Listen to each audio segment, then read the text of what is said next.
In this video, I want to talk about jazz piano introductions. And this is because I think a lot of players in the middle of a performance tend to forget that if they're playing with a group, that sometimes it's quite effective to make this long drawn out introduction. So in this video, we're going to focus on an introduction to a medium to up-tempo swing tune. Let's just say, for example, you finished a nice ballad, got some great audience applause, and just before that applause filters out and comes to an end, you want to start the new introduction. So rather than counting off the tune to the bass and drums or whoever you're playing with, 1, 2, 1, 2, 3, 4, you're going to just start playing. And how do you do that? What are the ideas that you can use for that introduction? Should you just play the head through once at tempo? Should you play it rubato? Should you do something else entirely, playing in a different style? Of course, the choices are endless. So I'm going to give you one idea in this video and walk you through the entire thought process behind it. So what we're going to do is we're going to play an introduction at tempo, but we're going to handle the bass ourselves, make it really dramatic. And then as it starts out easy, it picks up a little bit of momentum, not in terms of speed, but in terms of the amount of energy you're putting into the introduction. And then once the band is ready to come in, you're almost full force, and then you cut to the head. So we're not going to play the head at all in this tune. So let's assume that we're going to do blues. So we're going to do this up-tempo blues tune, and we're going to do an introduction to, say, maybe C jam blues. So let's make it easy. And let's make it in the key of C. So just quickly, if we were to write out a blues, we've got C7, F7, C7 for 2 bars, and then you've got F7, F sharp diminished 7th, then a 2-5, E, say E half diminished 7th or E minor 7 to A7 flat 9, and then D minor 7, G7 back to C, and then maybe a turnaround like C, A, D, and G. Okay. So just a simple jazz blues. Now, you might have this tendency to think, okay, I've got to play a quarter note per beat. So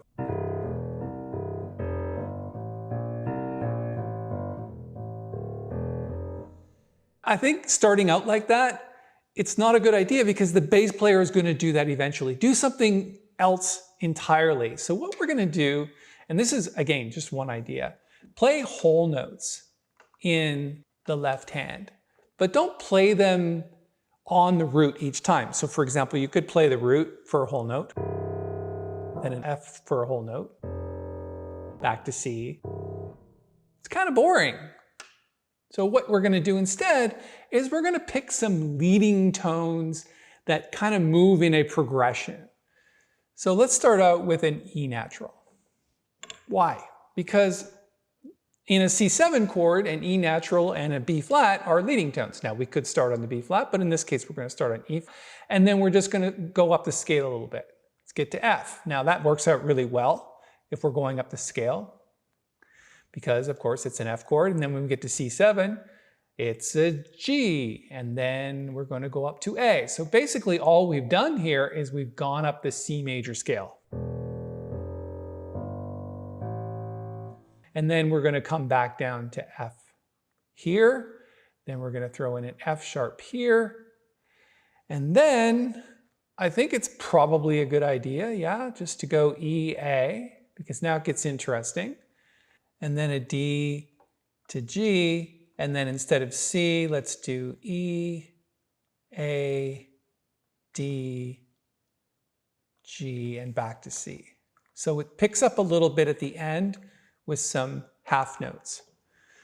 So over top of that, what you're going to do is just play blues. Now, if we're starting on an E natural and going to F, this first progression here, you want to play notes that are a little more pleasing to the ear, maybe not so much blues, and then as we get towards the end of the piece, or the end of the first 12 bars, at the beginning, we're going to focus on the notes that are in the bass, finding tones that match those. For example, an E to a G.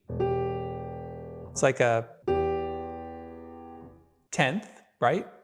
E minor, F, C7.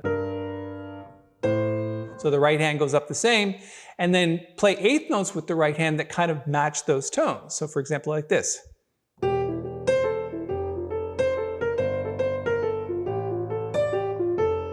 Now, of course, you want to get the swing going, and you're playing at tempo even off the top of the tune. So let's try one more time.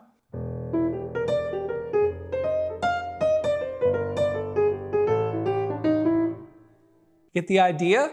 So it's really dramatic when you do this with the left hand, just playing whole notes, but playing the tune at tempo with eighth notes in the right hand. Now you might add some triplets and some sixteenths to that as well, so something like this.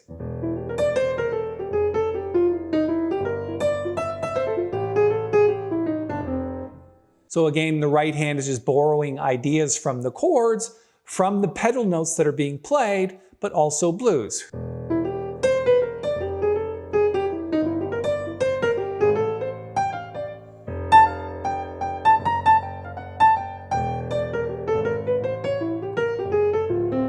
To hear how the right hand is playing out the chords as the chords are moving through. So as the tune moves from just blues into two fives, like E minor 7 to A7.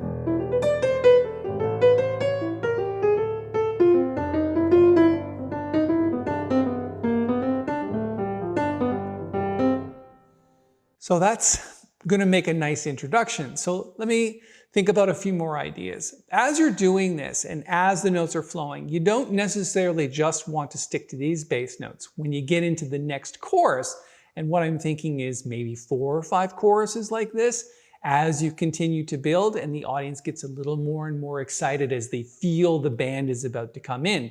And it's your job as the piano player to lead them to that place. So you're going to get a little more complicated, a little more notes, a lot more notes as it were, and then eventually just bring the band in with a couple of nods. It's like, yeah, we're starting now. So let's give it another whirl here.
So do you see how when we got closer to the end of the introduction, a lot more notes, we played a few more riffs, things like this.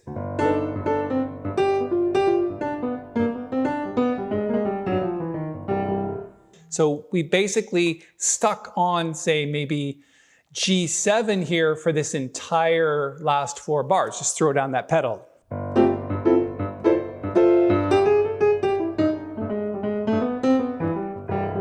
And then we get into the melody. And of course, when you start playing the melody, leave the bass alone, just start comping in the left hand.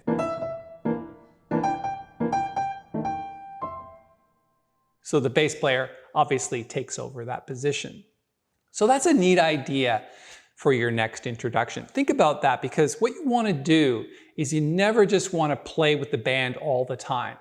In a piano trio situation, the piano should really stand out in places, take the solo, and just do these long drawn out introductions or endings, as it were. As a matter of fact, that's a great idea for another video. Just let the piano finish off the tune by itself in some sort of dramatic fashion. It's really about making pleasing sounds to the ear, finding things that you can do over top of the chords, switching up those chords a little bit like we did by sticking, leading tones instead of the actual roots. And of course, the right hand can do its thing over top of that. So I hope you enjoyed that video.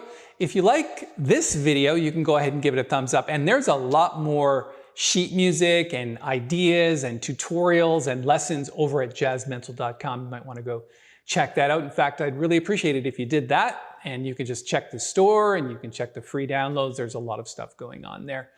And of course, if you want to subscribe to this channel, Jazz Mental, here on YouTube, I'd really appreciate it. Just click the little bell when you do, because you'll be notified of all the upcoming videos that we're making. And I will see you in the very next video. Thanks for your time.